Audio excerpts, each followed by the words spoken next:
ಈ ರಚಿತವಾದ ಪಾಡ್ಕ್ಯಾಸ್ಟ್ ಮುಖ್ಯವಾಗಿ ಪುಸ್ತಕದಿಂದ ನಿಜ ಜೀವನದ ಉದಾಹರಣೆಗಳ ಮೇಲೆ ಕೇಂದ್ರೀಕರಿಸುತ್ತದೆ. ನಮ್ಮ ಆಲೋಚನೆಗಳು ನಮ್ಮ ಜೀವನದ ಅನುಭವಗಳ ಮೇಲೆ ಹೇಗೆ ಪ್ರಭಾವ ಬೀರುತ್ತವೆ ಎಂಬುದನ್ನು ವಿವರಿಸುತ್ತದೆ. ಸಂಪೂರ್ಣ ತಿಳುವಳಿಕೆಗಾಗಿ ದಯವಿಟ್ಟು ಕೊನೆಯವರೆಗೂ ವೀಕ್ಷಿಸಿ. ಇವತ್ತು ನಾವು ಒಂದು ಅತ್ಯಂತ ಕುತೂಹಲಕಾರಿ ಹಾಗೂ ಒಂಥರ ನಮ್ಮೆಲ್ಲರನ್ನೂ ಆಳವಾಗಿ ಯೋಚಿಸುವಂತೆ ಮಾಡುವ ವಿಷಯದ ಬಗ್ಗೆ ಮಾತಾಡ್ತಾ ಇದ್ದೀವಿ. ಹೌದು, ಖಂಡಿತ. ಅಂದ್ರೆ ರಾಂಡಾ ಬರ್ನ್ ಅವರು ಬರೆದಿರುವ ಜಗತ್ತಿನಾದ್ಯಂತ ಲಕ್ಷಾಂತರ ಜನರ ಗಮನ ಸೆಳೆದಿರುವ ಪುಸ್ತಕ how the secret changed my life. ಇದರ ಬಗ್ಗೆ ನಾವೆಲ್ಲರೂ ಎಲ್ಲೋ ಒಂದು ಕಡೆ ಕೇಳಿಯೇ ಇರ್ತೀವಿ ಅಲ್ವಾ? ನಿಜ. ಲಾ ಆಫ್ ಅಟ್ರಾಕ್ಷನ್ ಅಥವಾ ಆಕರ್ಷಣೆಯ ನಿಯಮ ಅಂತ ನಾವೇನ್ ಕರಿತೀವಿ, ಆ ಪರಿಕಲ್ಪನೆಯ ಬಗ್ಗೆ ಈ ಪುಸ್ತಕ ಮಾತಾಡುತ್ತೆ. ಕರೆಕ್ಟ್. ಅಂದ್ರೆ ನಮ್ಮ ಆಲೋಚನೆಗಳನ್ನು ಬದಲಾಯಿಸಿಕೊಳ್ಳುವ ಮೂಲಕ ನಮ್ಮ ವಾಸ್ತವ ಜೀವನವನ್ನು ನಮಗೆ ಬೇಕಾದಂತೆ ರೂಪಿಸಿಕೊಳ್ಳಬಹುದು ಅನ್ನೋದು ಇದರ ಮುಖ್ಯ ಸಾರಾಂಶ. ಪುಸ್ತಕದಲ್ಲಿ ಒಂದು 3 ಸರಳ ಹಂತಗಳನ್ನು ಕೊಟ್ಟಿದ್ದಾರೆ. ಕೇಳಿ, ನಂಬಿ ಮತ್ತು ಪಡೆಯಿರಿ ಅಂತ. ಹೌದು. Ask, believe, receive. ಅದೇ.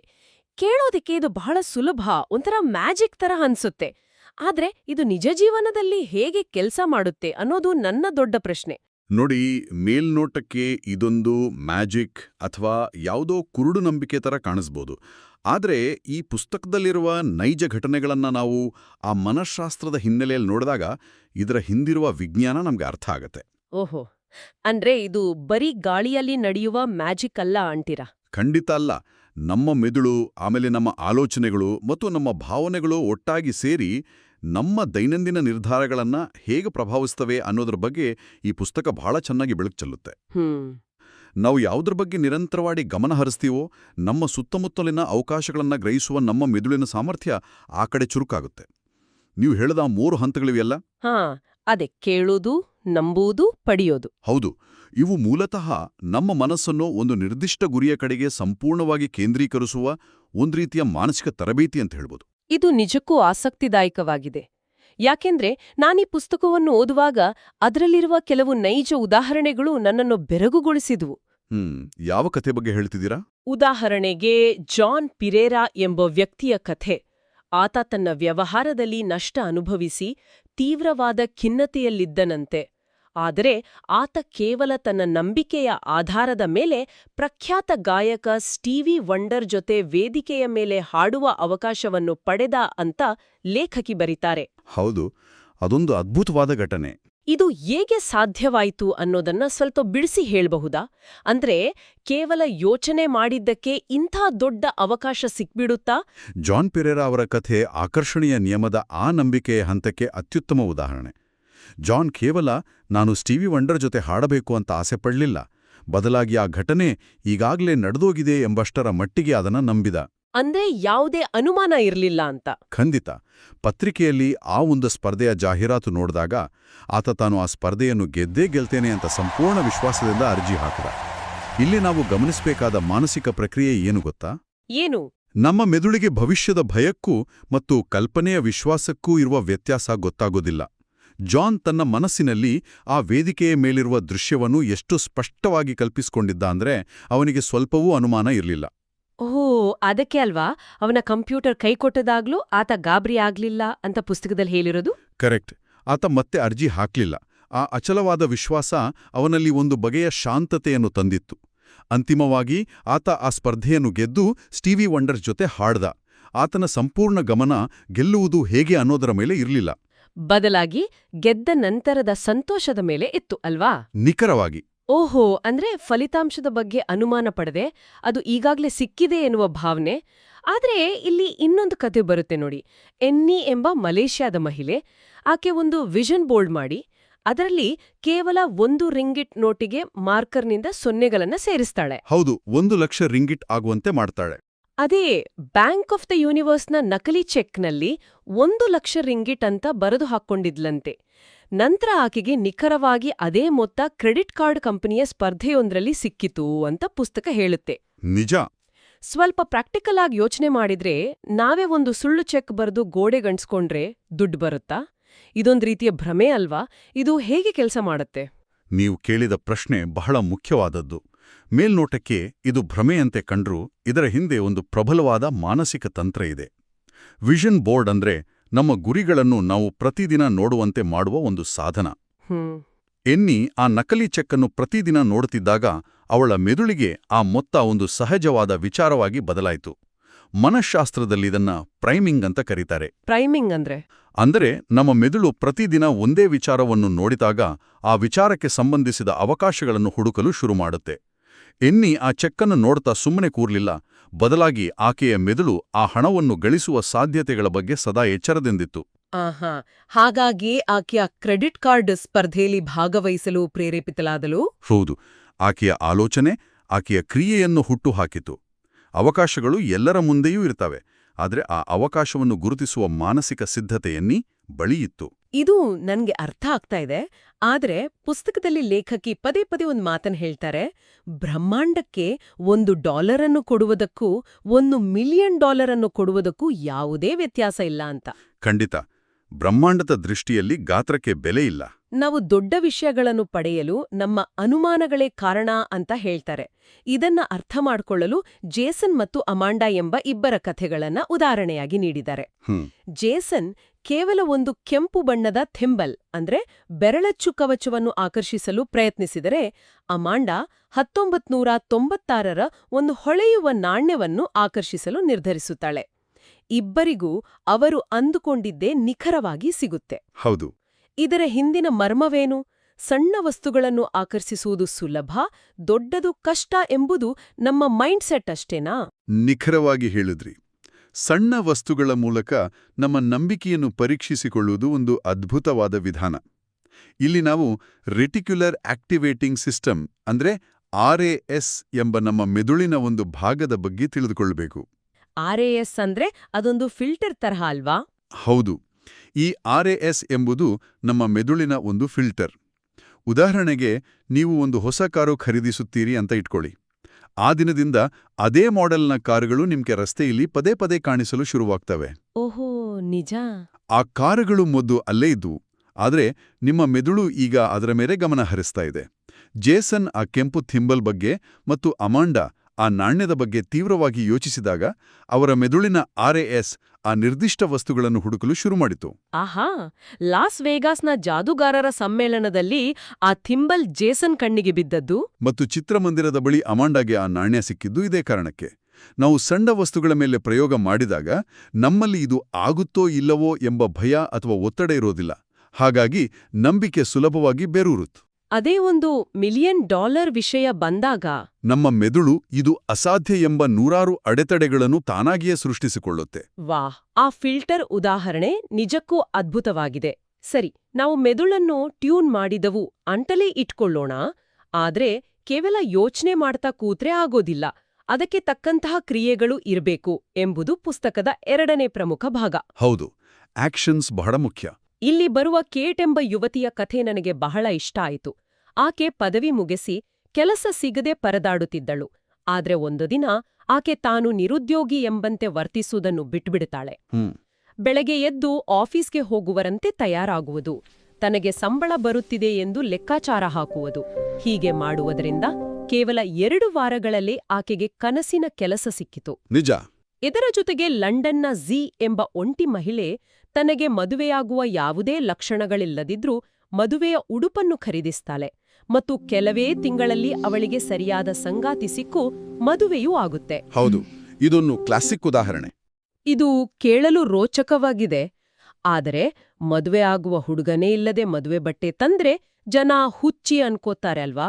ಈ ನಟಿಸುವುದು ಅಥವಾ ಆಕ್ಟಿಂಗ್ ಮಾಡುವುದು ಹೇಗೆ ವಾಸ್ತವವಾಗಿ ಬದಲಾಗುತ್ತೆ? ನೋಡಿ, ಜನರಿಗೆ ಇದು ಹುಚ್ಚುತನ ಎನಿಸಬಹುದು, ಆದರೆ ಮನಃಶಾಸ್ತ್ರದಲ್ಲಿ ಇದನ್ನ ಕಾಗ್ನಿಟಿವ್ ಡಿಸೋನೆನ್ಸ್ ಅಥವಾ ನಮ್ಮ ನಂಬಿಕೆ ಮತ್ತು ಕ್ರಿಯೆಗಳ ನಡುವಿನ ಘರ್ಷಣೆ ಅಂತ ಕರೀತಾರೆ. ಅಂದರೆ ನೀವು ಒಂದು ಕಡೆ ನನಗೆ ಒಳ್ಳೆ ಕೆಲಸ ಸಿಗ್ಬೇಕು ಅಂತ ಯೋಚಿಸ್ತಾ ಇನ್ನೊಂದು ಕಡೆ ಬೆಳಗ್ಗೆ 11 ಗಂಟೆವರೆಗೆ ಮಲಗಿದ್ರೆ ನಿಮ್ಮ ಮೆದುಳಿಗೆ ಗೊಂದಲವಾಗುತ್ತೆ. ನಿಮ್ಮ ಕ್ರಿಯೆಗಳು ನಿಮ್ಮ ಆಸೆಗೆ ವಿರುದ್ಧವಾಗಿವೆ. ಕರೆಕ್ಟ್. ಕೇಟ್ ತನ್ನ ವರ್ತನೆಯನ್ನು ಬದಲಾಯಿಸಿದಾಗ ಆಕೆ ತನ್ನ ಮೆದುಳಿಗೆ ನಾನು ಈ ಕೆಲಸಕ್ಕೆ ಅರ್ಹಳು ಮತ್ತು ಸಿದ್ಧಲಾಗಿದ್ದೇನೆ ಎಂಬ ಸ್ಪಷ್ಟ ಸಂದೇಶವನ್ನು ಕಳಿಸಿದಳು. ಈ ಸಿದ್ಧತೆ ಆಕೆಯಲ್ಲಿ ಆತ್ಮವಿಶ್ವಾಸವನ್ನು ತುಂಬಿತು. ಆಹಾ, ಆ ಆತ್ಮವಿಶ್ವಾಸನೇ ಆಕೆಗೆ ಇಂಟರ್ವ್ಯೂಗಳಲ್ಲಿ ಕೆಲಸ ತಂದುಕೊಟ್ಟಿದ್ದು. ಹೌದು. ಇನ್ನು ಝೀ ವಿಚಾರಕ್ಕೆ ಬಂದ್ರೆ, ಮದುವೆಯ ಉಡುಪನ್ನು ಖರೀದಿಸುವುದು ಕಪಾಟಿನಲ್ಲಿ ಮಗುವಿನ ಬಟ್ಟೆಗೆ ಜಾಗ ಮಾಡುವುದು ಅಥವಾ ಊಟದ ಮೇಜಿನ ಬಳಿ 2 ಕುರ್ಚಿಗಳನ್ನು ಹಾಕುವುದು ಇವೆಲ್ಲವೂ ನಮ್ಮ ಭವಿಷ್ಯದ ವಾಸ್ತವವನ್ನು ಸ್ವಾಗತಿಸುವ ಪೂರ್ವ ಸಿದ್ಧತೆಗಳು. ಈ ಕ್ರಿಯೆಗಳು ನಮ್ಮ ಮನಸ್ಸಿನಲ್ಲಿರುವ ಅನುಮಾನ ಎಂಬ ದೊಡ್ಡ ಶತ್ರುವನ್ನು ಸಾಯಿಸುತ್ತವೆ. ನಾವು ಆಸೆ ಪಡುವುದಕ್ಕೂ ಅದನ್ನು ಸ್ವೀಕರಿಸಲು ಸಿದ್ಧರಾಗಿರುವುದಕ್ಕೂ ಬಹಳ ವ್ಯತ್ಯಾಸ ಇದೆ. ಆ ಉಡುಪನ್ನು ಖರೀದಿಸುವ ಮೂಲಕ ತಾನು ಆ ಹೊಸ ಜೀವನವನ್ನು ಸ್ವಾಗತಿಸಲು ಮಾನಸಿಕವಾಗಿ ಮತ್ತು ಭೌತಿಕವಾಗಿ ಸಂಪೂರ್ಣ ಸಿದ್ಧಳಾಗಿದ್ದಳು. ಇದು ಬಹಳ ಆಳವಾದ ಒಳನೋಟ. ಬಟ್ಟೆ, ಕೆಲಸ, ದುಡ್ಡು ಇವೆಲ್ಲವೂ ನಮ್ಮ ಹೊರಗಿನ ಭೌತಿಕ ಪ್ರಪಂಚಕ್ಕೆ ಸೇರಿದ ವಿಚಾರಗಳು. ಇಲ್ಲಿಯವರೆಗೆ ನಾವು ಚರ್ಚಿಸಿದ್ದು ಅರ್ಥ ಆಗುತ್ತೆ. ಆದ್ರೆ ಇದೇ ಪುಸ್ತಕದಲ್ಲಿ ನಮ್ಮ ಆರೋಗ್ಯದ ಬಗ್ಗೆ, ಅದರಲ್ಲೂ ದೈಹಿಕ ಕಾಯಿಲೆಗಳ ಬಗ್ಗೆ ಕೆಲವು ಘಟನೆಗಳನ್ನ ವಿವರಿಸಿದ್ದಾರೆ. ಹೌದು, ಆರೋಗ್ಯದ ವಿಭಾಗ ಬಹಳ ಮುಖ್ಯವಾದದ್ದು. ಇಲ್ಲಿಗೆ ಬಂದಾಗ ನನಗೆ ಸ್ವಲ್ಪ ಆಶ್ಚರ್ಯ ಮತ್ತು ಅನುಮಾನ ಎರಡೂ ಮೂಡ್ತು. ಸಬ್ರೀನಾ ಎಂಬ ಮಹಿಳೆ ತನ್ನ ಬಾಲ್ಯದಲ್ಲಿ ತೀವ್ರವಾದ ದೈಹಿಕ ದೌರ್ಜನ್ಯಕ್ಕೆ ಒಳಗಾಗಿದ್ದಳು. ಆಘಾತದಿಂದಾಗಿ ಆಕೆಗೆ ದೀರ್ಘಕಾಲದ ವಿಪರೀತ ಬೆನ್ನು ನೋವಿತ್ತು. ಆದರೆ ಆಕೆ ಧ್ಯಾನದಲ್ಲಿ ಕುಳಿತು ತನ್ನ ತಾಯಿಯನ್ನು ಸಂಪೂರ್ಣವಾಗಿ ಕ್ಷಮಿಸಿದ ಅಂದೇ ರಾತ್ರಿ ಆಕೆಯ ಬೆನ್ನು ನೋವು ಶಾಶ್ವತವಾಗಿ ಮಾಯವಾಯಿತು ಅಂತ ಕಥೆ ಹೇಳುತ್ತೆ. ನಿಜ. ಒಬ್ಬರನ್ನು ಕ್ಷಮಿಸುವುದರಿಂದ ದೈಹಿಕ ಕಾಯಿಲೆ ಹೇಗೆ ಗುಣ ಆಗತ್ತೆ? ಹಾಗೆಯೇ ಲಾರೆನ್ ಎಂಬಾಕಳೆಗೆ ಮಾರ್ಫನ್ ಸಿಂಡ್ರೋಮ್ ಎಂಬ ಗುಣಪಡಿಸಲಾಗದ ಹೃದಯದ ಕಾಯಿಲೆ ಇತ್ತು. ಆದರೆ ಆಕೆ ಪ್ರತಿದಿನ ತನ್ನ ಹೃದಯ ಆರೋಗ್ಯವಾಗಿ ಬಡಿತುಕೊಳ್ಳುತ್ತಿದೆ ಎಂದು ದೃಶ್ಯೀಕರಣ ಮಾಡಿದ ನಂತರ ಆಕೆಯ ಹೃದಯ ಸಹಜ ಸ್ಥಿತಿಗೆ ಮರಳಿತು ಅಂತ ವೈದ್ಯರೇ ದೃಢಪಡಿಸಿದ್ರು. ಹೌದು, ಇದು ಮೆಡಿಕಲ್ ಮಿರಾಕಲ್ ತರ ಕಾಣಿಸುತ್ತೆ. ಇದು ಹೇಗೆ ಸಾಧ್ಯ? ಬರೀ ಆಲೋಚನೆಯಿಂದ ನಮ್ಮ ದೇಹದ ಅಂಗಾಂಗಗಳನ್ನು ಸರಿಪಡಿಸಿಕೊಳ್ಳಲು ಸಾಧ್ಯವಾ? ಆರೋಗ್ಯದ ವಿಚಾರ ಬಂದಾಗ ನಾವು ಬಹಳ ಎಚ್ಚರಿಕೆಯಿಂದ ಈ ಘಟನೆಗಳನ್ನು ವಿಶ್ಲೇಷಣೆ ಮಾಡಬೇಕು. ಇಲ್ಲಿ ಗಮನಿಸಬೇಕಾದ ಅತ್ಯಂತ ಮಹತ್ವದ ಅಂಶ ಅಂದ್ರೆ ಈ ಪುಸ್ತಕ ಎಲ್ಲೂ ಆಧುನಿಕ ವೈದ್ಯಕೀಯ ಚಿಕಿತ್ಸೆಯನ್ನು ನಿರಾಕರಿಸುವುದಿಲ್ಲ. ಅಂದ್ರೆ ವೈದ್ಯರ ಬಳಿ ಹೋಗಬೇಡಿ ಅಂತ ಎಲ್ಲೂ ಹೇಳಿಲ್ಲ. ಖಂಡಿತ ಇಲ್ಲ. ಔಷಧಿ ತೆಗೆದುಕೊಳ್ಬೇಡಿ ಎಂದು ಎಲ್ಲೂ ಹೇಳೋದಿಲ್ಲ. ಬದಲಾಗಿ ವೈದ್ಯಕೀಯ ಚಿಕಿತ್ಸೆಯ ಜೊತೆಗೆ ನಮ್ಮ ಮನಸ್ಸಿನ ಶಕ್ತಿ ಹೇಗೆ ಪೂರಕವಾಗಿ ಕೆಲಸ ಮಾಡುತ್ತೆ ಅನ್ನೋದನ್ನ ಇದು ತೋರಿಸುತ್ತೆ. ನೀವು ಸಬ್ರೀನಾಳ ಕಥೆಯನ್ನು ತೆಗೆದುಕೊಂಡ್ರೆ ಆಕೆಯ ಬೆನ್ನು ನೋವು ಕೇವಲ ದೈಹಿಕವಾಗಿರಲಿಲ್ಲ, ಅದು ಮಾನಸಿಕ ಆಘಾತದ ಪ್ರತಿರೂಪವಾಗಿತ್ತು. ನಾವು ದ್ವೇಷ, ಕೋಪ ಮತ್ತು ಹಳೆಯ ನೋವುಗಳನ್ನು ಮನಸ್ಸಿನಲ್ಲಿ ಹಿಡಿದಿಟ್ಟುಕೊಂಡಾಗ ನಮ್ಮ ದೇಹ ನಿರಂತರವಾಗಿ ಕಾರ್ಟಿಸಾಲ್ ಎಂಬ ಒತ್ತಡದ ಹಾರ್ಮೋನ್ ಅನ್ನು ಬಿಡುಗಡೆ ಮಾಡುತ್ತೆ. ಓಹೋ, ಕಾರ್ಟಿಸಾಲ್. ಹೌದು, ಇದು ನಮ್ಮ ಸ್ನಾಯುಗಳನ್ನು ಬಿಗಿಯಾಗಿಸುತ್ತದೆ ಮತ್ತು ಉರಿಯೂತವನ್ನು ಉಂಟುಮಾಡುತ್ತೆ. ಸಬ್ರೀನಾ ತನ್ನ ತಾಯಿಯನ್ನು ಕ್ಷಮಿಸಿದಾಗ ಆಕೆ ತನ್ನ ತಾಯಿಗೆ ಉಪಕಾರ ಮಾಡಲಿಲ್ಲ. ಬದಲಾಗಿ ತನ್ನ ದೇಹದಲ್ಲಿದ್ದ ಆ ವಿಷಕಾರಿ ಹಾರ್ಮೋನ್ಗಳ ಬಿಡುಗಡೆಯನ್ನು ನಿಲ್ಲಿಸಿದಳು. ಕ್ಷಮಿಸುವಿಕೆ ಆಕೆಯ ಮೆದುಳಿಗೆ ಮತ್ತು ದೇಹಕ್ಕೆ ಒಂದು ರೀತಿಯ ವಿಶ್ರಾಂತಿಯನ್ನು ನೀಡಿತು ಅಲ್ವಾ? ನಿಖರವಾಗಿ. ಇದರಿಂದ ಸ್ನಾಯುಗಳು ಸಡಿಲಗೊಂಡು ನೋವು ಕಡಿಮೆಯಾಯಿತು. ಇನ್ನು ಲಾರೆನ್ ಅವರ ವಿಚಾರದಲ್ಲಿ ಪ್ಲಸೀಬೋ ಎಫೆಕ್ಟ್ ಮತ್ತು ಮೈಂಡ್ ಬಾಡಿ ಕನೆಕ್ಷನ್ ಬಹಳ ದೊಡ್ಡ ಪಾತ್ರ ವಹಿಸುತ್ತೆ. Mind body connection? ಹೌದು. ಆಕೆ ಭಯಪಡುವ ಬದಲು ಸಕಾರಾತ್ಮಕವಾಗಿ ದೃಶ್ಯೀಕರಣ ಮಾಡಿದಾಗ ಆಕೆಯ ದೇಹವು ಗುಣಪಡಿಸುವ ಪ್ರಕ್ರಿಯೆಗೆ ಯಾವುದೇ ಮಾನಸಿಕ ಅಡೆತಡೆಗಳನ್ನು ಒಡ್ಡಿಲ್ಲ. ನಮ್ಮ ಮನಸ್ಸು ಶಾಂತವಾಗಿದ್ದಾಗ ನಮ್ಮ ದೇಹದ ರೋಗನಿರೋಧಕ ಶಕ್ತಿ ಅತ್ಯುನ್ನತ ಮಟ್ಟದಲ್ಲಿ ಕೆಲಸ ಮಾಡುತ್ತೆ. ಅಂದ್ರೆ ಕೋಪ ಮತ್ತು ದ್ವೇಷ ಎಂಬುದು ಬೇರೆಯವರಿಗೆ ಕುಡಿಸಲು ನಾವೇ ಕುಡಿಯುವ ವಿಷದಂತೆ. ಅದನ್ನ ಬಿಟ್ಟುಕೊಟ್ರೆ ನಮ್ಮ ದೇಹವೇ ನಮ್ಗೆ ಕೃತಜ್ಞತೆ ಹೇಳುತ್ತೆ. ಖಂಡಿತ ಇದು ಪ್ರತಿಯೊಬ್ಬರೂ ಅರ್ಥ ಮಾಡ್ಕೊಳ್ಬೇಕಾದ ವಿಚಾರ. 100ಕ್ಕೆ 100 ಸತ್ಯ. ಸರಿ, ಇಷ್ಟೆಲ್ಲ ಸಾಧಿಸಿದ ಮೇಲೆ ಆ ಕೆಲ್ಸ ಸಿಕ್ತು, ಹಣ ಬಂತು, ಆರೋಗ್ಯ ಸುಧಾರಿಸಿತು. ಕೊನೆಗೆ ನಮ್ಗೆ ಬೇಕಾಗಿರೋದೇನು? ಸಂತೋಷ. ನಾವೆಲ್ಲರೂ ನಮ್ಮ ದೈನಂದಿನ ಜೀವನದಲ್ಲಿ ಈ ಸಂತೋಷವನ್ನು ಮುಂದೂಡುತ್ತಲೇ ಇರ್ತೀವಿ ಅಲ್ವಾ? ಅವರು ಬಹುತೇಕರು ಇದನ್ನೇ ಮಾಡೋದು. ನನ್ನ ಸಾಲ ತೀರಿದಾಗ ನಾನು ಸಂತೋಷವಾಗಿರ್ತೇನೆ, ನಾನು ತೂಕ ಇಳಿಸ್ಕೊಂಡ ಮೇಲೆ ಖುಷಿ ಪಡ್ತೀನಿ ಅಂತ. ಪುಸ್ತಕದಲ್ಲಿ ಹೈಡಿ ಎಂಬ ಮಹಿಳೆಯ ಕಥೆ ಇದೆ. ಆಕೆ 40 ವರ್ಷಗಳ ಕಾಲ ಖಿನ್ನತೆಯಲ್ಲಿದ್ದಳು. ಆಕೆಯ ಕನಸಿನಂತೆ ಆಕೆ ಲೇಖಕಿಯಾದರೂ ಅವಳಿಗೆ ಸಂತೋಷ ಸಿಗಲಿಲ್ಲ. ಆಗ ಆಕೆ ತನಗೆ ಖುಷಿ ಕೊಡುವ ಕೇವಲ 10 ಸಣ್ಣ ವಿಷಯಗಳ ಪಟ್ಟಿಯನ್ನು ಮಾಡಿ ಪ್ರತಿದಿನ ಅದರ ಬಗ್ಗೆ ಗಮನಹರಿಸಲು ಶುರು ಮಾಡಿದಾಗ ಆಕೆಯ ಜೀವನ ಬದಲಾಯಿತು. ಈ ಕ್ಷಣದಲ್ಲೇ ಸಂತೋಷವಾಗಿರುವುದು ಹೇಗೆ? ನಕಾರಾತ್ಮಕ ಆಲೋಚನೆಗಳು ಬಂದಾಗ ಅದರಿಂದ ಹೊರಬರುವುದು ಹೇಗೆ? ನೋಡಿ, ಹೈಡಿಯ ಕತೆ ನಮ್ಮೆಲ್ಲರಿಗೂ ಒಂದು ದೊಡ್ಡ ಪಾಠ. ಸಂತೋಷ ಎಂಬುದು ಒಂದು ಗುರಿಯಲ್ಲ, ಅದು ಗುರಿಯನ್ನು ತಲುಪುವ ಮಾರ್ಗ. ನಾವು ಸಂತೋಷವಾಗಿರಲು ಭವಿಷ್ಯದ ಯಾವುದೇ ಘಟನೆಗಾಗಿ ಕಾಯಬೇಕಾಗಿಲ್ಲ. ಕರೆಕ್ಟ್.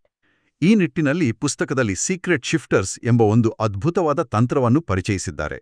ನಮ್ಮ ಮನಸ್ಥಿತಿಯನ್ನು ಅಥವಾ ಫ್ರೀಕ್ವೆನ್ಸಿಯನ್ನು ರೇಡಿಯೋ ಚಾನೆಲ್ ಬದಲಾಯಿಸಿದಂತೆ ಬದಲಾಯಿಸುವುದು ಇದರರ್ಥ. ಓಹೋ, ಸೀಕ್ರೆಟ್ ಶಿಫ್ಟರ್ಸ್. ಹೌದು, ನಮಗೆ ಕೋಪ, ಬೇಸರ ಅಥವಾ ಅತೀವ ಒತ್ತಡ ಬಂದಾಗ ಆ ನಕಾರಾತ್ಮಕ ಸುಳಿಯಿಂದ ನಮ್ಮನ್ನು ನಾವು ತಕ್ಷಣವೇ ಹೊರತೆಗೆಯಲು ಕೆಲವು ಸಾಧನಗಳನ್ನು ಮೊದಲೇ ಸಿದ್ಧವಾಗಿಟ್ಕೊಳ್ಳಬೇಕು. ಇದು ನಿಮ್ಮ ನೆಚ್ಚಿನ ಹಾಡಾಗಿರ್ಬೋದು, ಪ್ರಾಣಿಗಳ ಜೊತೆ ಆಟವಾಡುವುದಾಗಿರ್ಬೋದು, ಅಥವಾ ಪ್ರಕೃತಿಯ ಸೌಂದರ್ಯವನ್ನು ಆಸ್ವಾದಿಸುವುದಾಗಿರಬಹುದು. ಆಹಾ.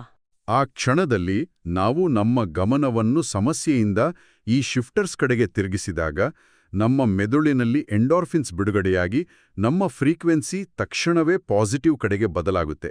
ನಾವು ಕಷ್ಟದಲ್ಲಿದ್ರೂ ಆ ಕ್ಷಣದಲ್ಲಿ ನಾವು ಯಾವುದರ ಬಗ್ಗೆ ಕೃತಜ್ಞರಾಗಿದ್ದೇವೆಯೋ ಅದರ ಬಗ್ಗೆ ಯೋಚಿಸಬೇಕು. ಖಂಡಿತ. ದೂರುವುದನ್ನು ಬಿಟ್ಟು ಇರುವ ವಸ್ತುಗಳ ಬಗ್ಗೆ ಕೃತಜ್ಞತೆ ತೋರಿಸಿದರೆ ನಮ್ಮ ಜೀವನದ ದಿಕ್ಕೇ ಬದಲಾಗುತ್ತೆ ಎನ್ನುವುದು ಈ ಪುಸ್ತಕ ನೀಡುವ ಅತಿದೊಡ್ಡ ಸಂದೇಶ.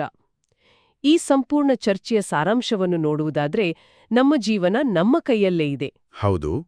ಡಿಜಿಟಲ್ ಯುಗದಲ್ಲಿ ಸದಾ ಒಂದಲ್ಲ ಒಂದು ಮಾಹಿತಿಯ ಒತ್ತಡದಲ್ಲಿ ಬದುಕುತ್ತಿರುವ ನಮಗೆ ನಮ್ಮ ಆಲೋಚನೆಗಳ ಮೇಲೆ ಹಿಡಿತ ಸಾಧಿಸುವುದು ಬಹಳ ಮುಖ್ಯ. ನಿಜ. ನಾವು ಏನನ್ನು ನಿರೀಕ್ಷಿಸುತ್ತೇವೆಯೋ ಆ ನಿರೀಕ್ಷೆಗೆ ತಕ್ಕಂತೆ ನಮ್ಮ ಆಲೋಚನೆ, ನಂಬಿಕೆ ಮತ್ತು ಕ್ರಿಯೆಗಳನ್ನು ಹೊಂದಿಸಿಕೊಳ್ಳಬೇಕು. ಪ್ರತಿದಿನ ಬೆಳಿಗ್ಗೆ ಎದ್ದು ನಮ್ಮ ಬಳಿಯಿರುವ ಸಣ್ಣಪುಟ್ಟ ವಿಷಯಗಳಿಗೂ ಕೃತಜ್ಞತೆ ಸಲ್ಲಿಸುವುದು ನಮ್ಮ ಇಡೀ ದಿನದ ಶಕ್ತಿಯನ್ನು ಸಕಾರಾತ್ಮಕವಾಗಿರಿಸುತ್ತೆ. ಅದರಲ್ಲಿ ಯಾವುದೇ ಅನುಮಾನವಿಲ್ಲ. ಪರಿಸ್ಥಿತಿಗಳು ಎಷ್ಟೇ ಕಠಿಣವಾಗಿರಲಿ, ಆ ಪರಿಸ್ಥಿತಿಗೆ ನಾವು ಹೇಗೆ ಪ್ರತಿಕ್ರಿಯಿಸುತ್ತೇವೆ, ನಮ್ಮ ಆಲೋಚನೆಗಳನ್ನು ನಾವು ಹೇಗೆ ನಿಯಂತ್ರಿಸುತ್ತೇವೆ ಎಂಬುದು ಅಂತಿಮವಾಗಿ ನಮ್ಮ ವಾಸ್ತವವನ್ನು ನಿರ್ಧರಿಸುತ್ತೆ. ನಿಜ. ಕೃತಜ್ಞತೆ ಮತ್ತು ಸಕಾರಾತ್ಮಕತೆ ಎಂಬುದು ನಮ್ಮ ಮೆದುಳಿಗೆ ನಾವು ನೀಡಬಹುದಾದ ಅತ್ಯುತ್ತಮ ತರಬೇತಿ. ಖಂಡಿತ. ಈ ಚರ್ಚೆಯನ್ನ ಮುಕ್ತಾಯಗೊಳಿಸುವ ಮುನ್ನ ಒಂದು ಅದ್ಭುತವಾದ ಪ್ರಶ್ನೆಯನ್ನು ನಿಮ್ಮೆಲ್ಲರ ಮುಂದಿಡಲು ನಾನು ಇಷ್ಟಪಡ್ತೀನಿ. ಹೇಳಿ. ಇಲ್ಲಿಯವರೆಗೆ ನಾವು ವಿಶ್ಲೇಷಿಸಿದ ಕಥೆಗಳೆಲ್ಲವೂ ಕೇವಲ ವ್ಯಕ್ತಿಗತ ಆಸೆಗಳನ್ನ ಪೂರೈಸಿಕೊಳ್ಳುವುದರ ಬಗ್ಗೆ ಮಾತಾಡ್ತವೆ. ಅದು ಒಬ್ಬರ ಕೆಲಸ, ಹಣ, ವೈಯಕ್ತಿಕ ಸಂಬಂಧಗಳು ಅಥವಾ ಆರೋಗ್ಯ. ಆದೇ ಒಮ್ಮೆ ಕಲ್ಪನೆ ಮಾಡ್ಕೊಳ್ಳಿ. ಓಕೆ. ನಮ್ಮ ವೈಯಕ್ತಿಕ ಆಲೋಚನೆಗಳು ನಮ್ಮ ವೈಯಕ್ತಿಕ ವಾಸ್ತವವನ್ನು ಸೃಷ್ಟಿಸುತ್ತವೆ ಎಂದಾದರೆ ಪ್ರಪಂಚದಾದ್ಯಂತ ಲಕ್ಷಾಂತರ ಜನರು ಏಕಕಾಲದಲ್ಲಿ ಒಗ್ಗೂಡಿ ಜಾಗತಿಕ ಶಾಂತಿ, ಹಸಿವು ಮುಕ್ತ ಜಗತ್ತು ಅಥವಾ ಹವಾಮಾನ ಬದಲಾವಣೆ ತಡೆಗಟ್ಟುವಿಕೆಯಂತಹ ಒಂದೇ ಸಕಾರಾತ್ಮಕ ದೃಷ್ಟಿಕೋನದ ಮೇಲೆ ತಮ್ಮ ನಂಬಿಕೆಯನ್ನ ಕೇಂದ್ರೀಕರಿಸಿದರೆ ಏನಾಗಬಹುದು? ವಾವ್, ಅದೊಂದು ಬೃಹತ್ ಆಗುತ್ತಿದೆ ಎಂದು ದೃಶ್ಯೀಕರಣ ಮಾಡಿದರೆ ಜಗತ್ತಿನಲ್ಲಿ ಎಂತಹ ಅಗಾಧವಾದ ಬದಲಾವಣೆಯಾಗಬಹುದು. ಸಾಮೂಹಿಕ ಪ್ರಜ್ಞೆಯ ಈ ಶಕ್ತಿ ಎಷ್ಟಿರಬಹುದು? ಇದು ನಮ್ಮೆಲ್ಲರನ್ನೂ ಕಾಡುವ, ಆಳವಾಗಿ ಯೋಚಿಸುವಂತೆ ಮಾಡುವ ಅದ್ಭುತವಾದ ಪ್ರಶ್ನೆ ಅಲ್ಲವೇ? ಈ ಬಗ್ಗೆ ಆಲೋಚಿಸುತ್ತಿರಿ. ಮುಂದಿನ ವಿಶೇಷ ಚರ್ಚೆಯಲ್ಲಿ ಮತ್ತೊಂದು ಕುತೂಹಲಕಾರಿ ವಿಷಯದೊಂದಿಗೆ ಸಿಗೋಣ.